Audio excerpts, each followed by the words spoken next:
Your business exists because you had the idea to start it. Everything begins in our minds.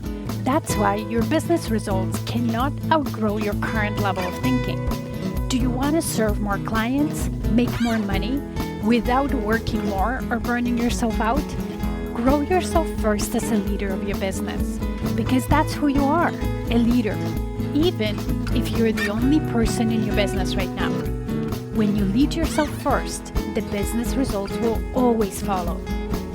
My name is Maggie. I'm an international business and leadership coach, an expert in business mindset, strategy, and high performance. I created the Diamond Effect podcast to help you elevate your thinking, expand your perspective, and through it, grow your business without overwhelm. So let's get started.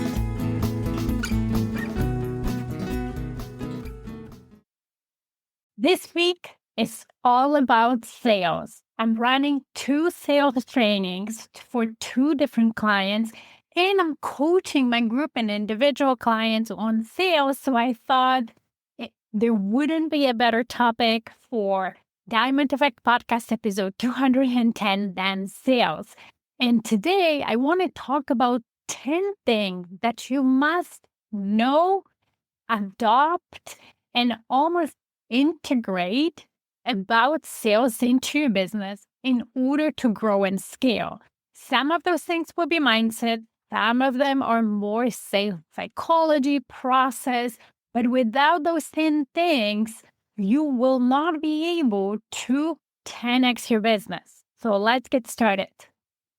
1, if you are still in the mindset of, I'm not in the business of selling, I'm here to help my clients, I'm not a salesperson, I'm a helper, I am against sales, you have to ditch that mindset.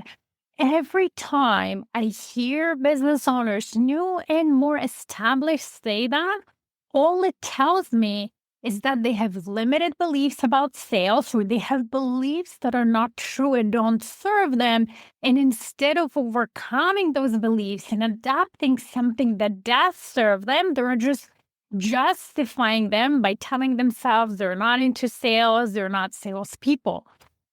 Business is about sales. Without sales, you have no clients. Without clients, you don't have business. And as long as you're in business, you will be doing sales. Now, that does not mean thinking of sales or yourself, a salesperson, and equating that with the sleazy car salesperson who's trying to get you to buy something you don't want or you don't need or something broken doesn't serve you. Truly, sales is about helping. It's about helping your ideal client who already has a need or desire to fulfill that need and desire, to overcome challenges that they have with whatever you offer, with whatever service you offer. So it's not convincing somebody who doesn't want what you offer. It's about showing somebody who wants what you offer how your service is the best solution for them. It's truly helping them to make the best decision for themselves. So instead of thinking of yourself that you are not a salesperson and you're not into selling, change the way how you think about sales and start loving that, because through sales, you're actually helping your best client get what they want. 2, if you are not incorporating sales content into your online marketing strategy, organic content, whatever you do out there, email, social media, you're not only leaving money on the table, but you're actually helping your competition get clients that you nurtured and attracted as your audience. It's just when they have a need and want, and you're not telling them that you can help them, they're going somewhere else to get it. So what is sales content for online and digital marketing? It's educating your clients on how you can help them through whatever services you offer and through the offers you have. It's about helping them to make a decision by answering their questions, addressing their uncertainties or objections. It's about showcasing case study, client stories, testimonials to show that you can help people like them and how you can help them. I have clients who came to me with large online audiences, way larger than mine, who are really good at marketing and creating great content and attracted high number of people, is building the community. And yet the people that were in their community weren't buying from them. And it's not because those people didn't want to, but because my clients weren't incorporating sales content into their overall visibility online. When we started doing it and we incorporated that in their strategy, not only they started making way more money, but also they served people who already loved them and really wanted to work with them. They just didn't know how. You're working too hard to be sending great clients to your competitions just because you don't have sales content included in your online marketing. So you got to change it if you're not doing it yet. Number 3, understand that 95% of purchasing decisions that as humans we make are made emotionally. They're based on emotion, and then we justify those decisions through logic. And this data is scientifically proven through a study of a Harvard Business School professor, Gerald Zeltman, who wrote a book, How Customers Think: Essential Insights into the Mind of the Market.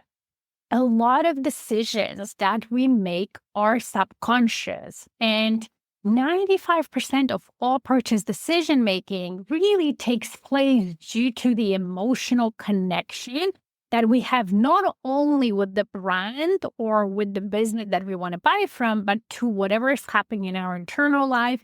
And of course, the needs that we have, the challenges that we have, and the goals that we have. So, what are the key emotional, let's just call triggers that move us as human beings to make purchasing decisions? Definitely pain points and frustrations.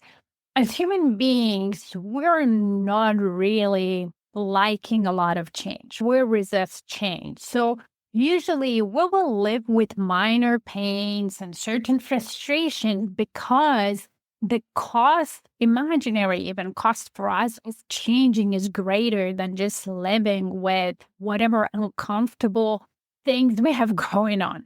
However, once that pain or frustration becomes really acute and really bothers us and we can't live with it anymore, then we're more likely to seek solution and potentially go out there in the market and invest our money to make it go away. Also, what moves us is, of course, our aspirations and desires. We all dream, we all want better futures for ourselves. So if we believe that there's something out there that will help us, we will go and invest in it. Other emotions that trigger us for purchase and move is fear of missing out. So that's how trends work. If there is a trend for something and a lot of people start buying it and adopting it, that fear of missing out and us wanting it too is a great motivator and need for belonging, which goes in tandem with fear of missing out. If we're part of the group where our friends are already purchased something or invested in something or have something, we might feel like we don't belong if we don't have it. And that is sometimes motivators for people to buy as well. So understanding your ideal client, knowing what moves them, knowing how they make decisions, it's an important part of your sales strategy. It's an important part of you being able to help them. Number 4, don't fear objections. Don't think that if the client has an objections, that automatically means they don't want to buy from you. It's actually the opposite. Objections are good because all they are is just unanswered questions. If a potential client in front of you really didn't want what you offer, they would not have any questions. They would just say, no, thank you. I'm going to go. But when they have questions or they're not sure, that means they're considering purchasing your service, purchasing whatever you have offer, and they might just need more information. There's something that's not answered on your side. Maybe because you didn't give them enough information and they're not fully yet understanding how you can help them from getting where they are now to where they want to be.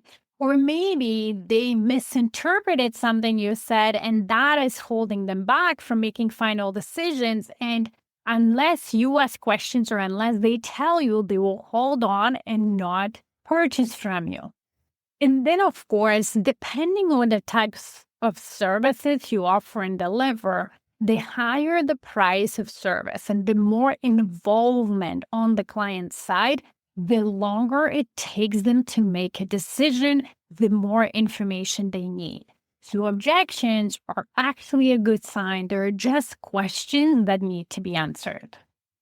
The fifth thing you need to know, and it's indispensable for you to be able to scale, is to understanding your sales cycle. And with that understanding, of course, how your clients make decisions. You need to become, as the CEO of your business, a student, a scientist of your business. A lot of what we do in business, it's very science-like. It's logical or is repetitive and we can understand it. Sales cycle is one of those things. Let's just talk a little bit on how long it can take your potential client to make a decision based on also what you sell, right? So if your offer, your services are considered like one of those moderate purchases, when it's a mid-range item, so pricing around what clothing costs, your books, your cosmetics, so maybe you're a hairstylist or a haircut, or you offer massage therapy or lower ticket items, then people, when they decide what service providers to go for, they will compare a few options, but usually they don't overanalyze it. An average decision time could take 5 to 30 minutes, maybe longer if they're just starting and they don't know anybody in your range or in your area, maybe a couple of days. So important thing is to understand that, because that means you need to convey a lot of information to your ideal client in a very short time at a medium where they find you, right? So whether it's your website, whether it's your Google profile, whether it's online, you need the most important information to be there to help the client make a decision in that short span of the time. Now, if your purchases is of a higher cost, then it's a very important thing for the person, meaning higher cost, if they were to lose that money, the client will think twice. Or if it's an important item, let's say in terms of an example or it's an important service. So let's say maybe not a quick haircut, but you're serving women and you're doing transformation. They're changing the color, they're changing the style. So the way they look will completely change. This is now not just about money spent, but about how they feel about themselves, how they look. It's very important, right? That decision will take a client a little bit longer. That could take a few days to maybe even a few weeks. They will do more research, reviews, they will compare prices, they will take their time. So again, it's your job to, within that time, give them all the information and answer any of their questions and prove that you're the best solution for them. And then if you're into the market of more higher end services, major investments, things that also include more involvement from the client side, maybe you're into real estate, right? Buying homes, or you're into coaching like myself and consulting, or whatever other high-end services, when it's a major investment and also requires a lot of involvement on the client side, Then the client takes much longer. They do more extensive research. Might want to meet you one-on-one, get a feel of who you are. They might need some financial planning. They might need to think budgets. And then here, an average decision time can take weeks, 2 months, sometimes even a year or more, especially if you're in business to business services. And now you're dealing with fiscal year and multiple decision makers. You understanding that will allow you to create a sales process that is compatible with your client's decision making in that cycle.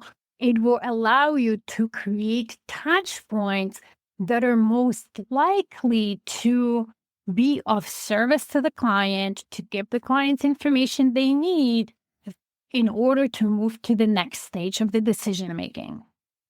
The sixth thing you must know about sales and integrate it as you're creating your sales process, as you're really thinking through how you convert potential clients to paying clients, clients that stay and refer and come back, is that the predominant feeling that the client needs in order to buy from you is safety.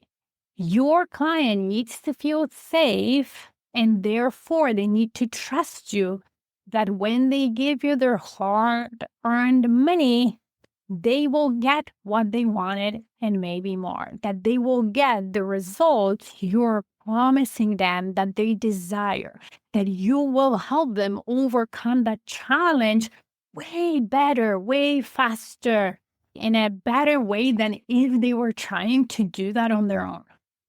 So how do you build that safety? How do you convey that your potential clients can trust you?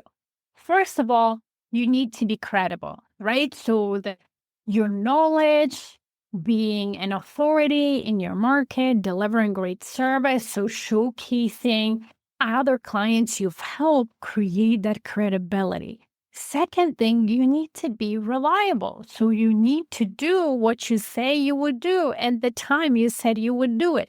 And that starts with simple things. Sometimes we think that being reliable is delivering a service once clients purchase. But it doesn't start there. Being reliable might mean that if you had a quick chat with the client and you told them that you would follow up on them on send them something, let's say the next day, you actually follow through and send it to them not next day, not next week.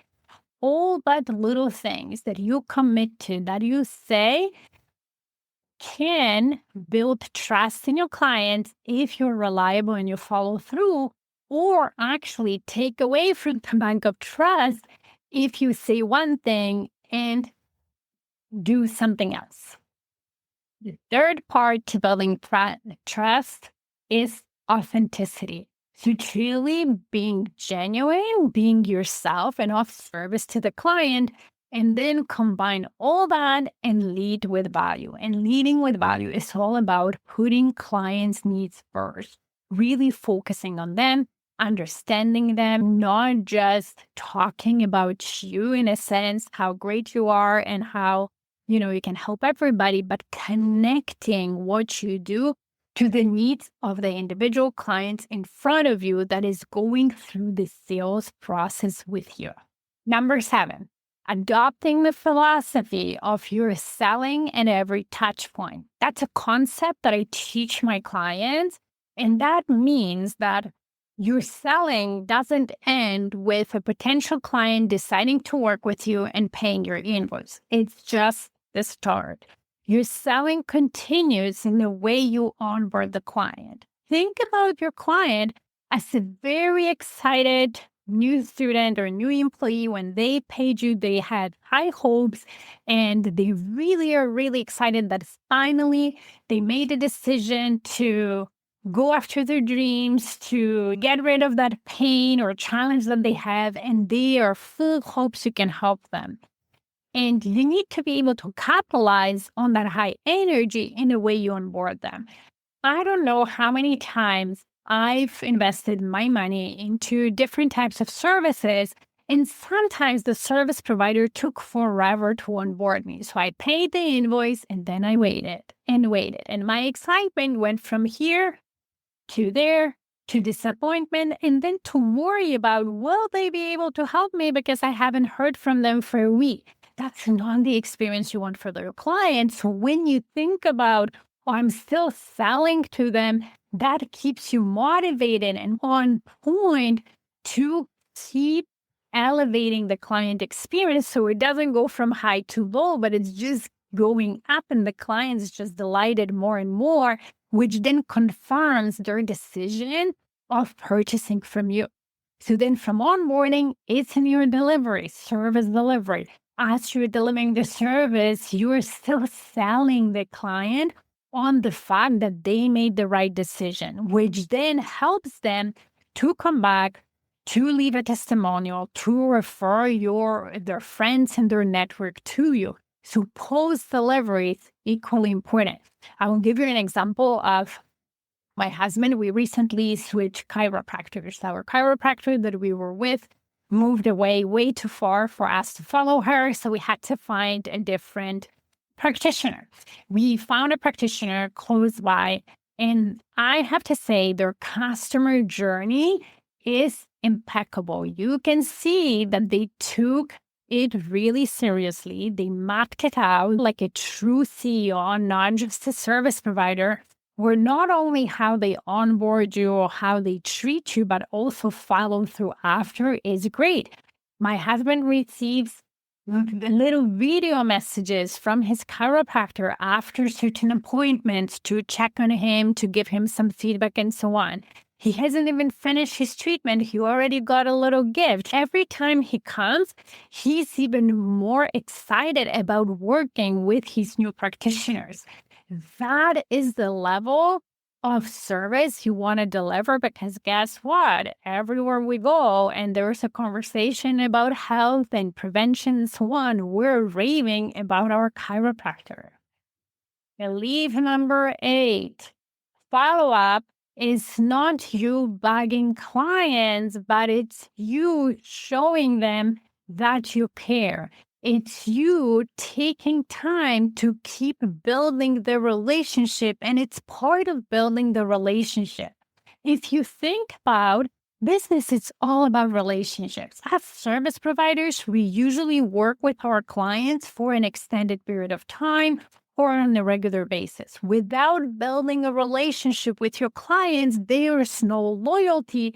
And in the beginning, when they're still considering whether to work with you or somebody else, follow-up is your opportunity to actually build that relationships and have touch points with them. Because let's be real, the best friendship doesn't happen with one coffee meeting, right? It happens over time with multiple touch points. And it's the same with building strong relationships with your clients. Not only majority of sales and majority of clients are in the follow-up, but also the follow-up allows you to show that you're reliable. That if you told the client, okay, I check in with you in a couple of weeks, and you do that, that not only reminds them about you, but automatically puts in their brain, oh, that person is reliable. They said they would check in, they're checking in. It shows them you don't forget. You actually care them as an individual person, that they're not just a number or another deal for you. It also shows that you think about them, that you're available for them because you take time to touch base with them.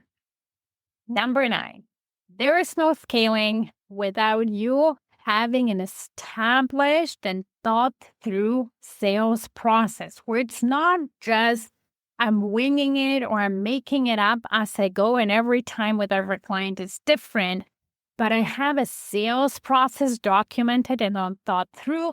I know every touch point, not only what I'm supposed to do, but why am I doing it and how it benefits to the client. And also, I have a client journey mapped out. So not just in the beginning a sales process, but after the client purchases their whole journey with me, just like the chiropractor I told you about in the previous point. With that, I understand how my ideal clients are finding me because I'm taking intentional steps to attract them through marketing. I understand my conversion rate, so how many of those who are interested are turning into ideal clients, and I understand why that's happening, what can I do to increase it, and how can I improve my onboarding processes on point, streamlined, and really tested out. The referrals, the testimonials, the service delivery, it's all intentional, thought through, streamlined, and optimized, because without it, there is no scaling. Without it, you cannot go to 7, 8, and 9 figures in your business. And number 10, enjoy selling. Get to love sales. As long as you will be in business, you will be selling. Even if you hire a team and you will have a sales team or a marketing team that will help you with that, as the leader, you will be the one who will need to motivate them, help them thrive. How can you do that when you tell yourself you hate what your team is doing? And how can you even build relationships with the clients if you hate the initial stages of building that relationship? It's like wanting to get married or wanting to have a serious partner, but then hating dating. You can't create a serious relationship if you're not willing and have fun during the initial stages and date. So get to love sales and have fun with it, understanding your client's psychology of selling and having processes. And that's how you get to love that. Now, before we finish, I would like to challenge you to look at the 10 points I talked about today and pick 1, 2, 3 areas where you think you need to improve in your business right now, because those might be the areas that are actually preventing you from taking your business to the next level. And if you need help with it, I'm happy to do that. In my Top CEO winning strategy and continuous success formula, this is where I work with my clients to establish a proper sales process, proper customer journey, so they are ready to scale with everything we talked about today. All you need to do is schedule a first complimentary consultation with me. I will share a link to my calendar in the show notes.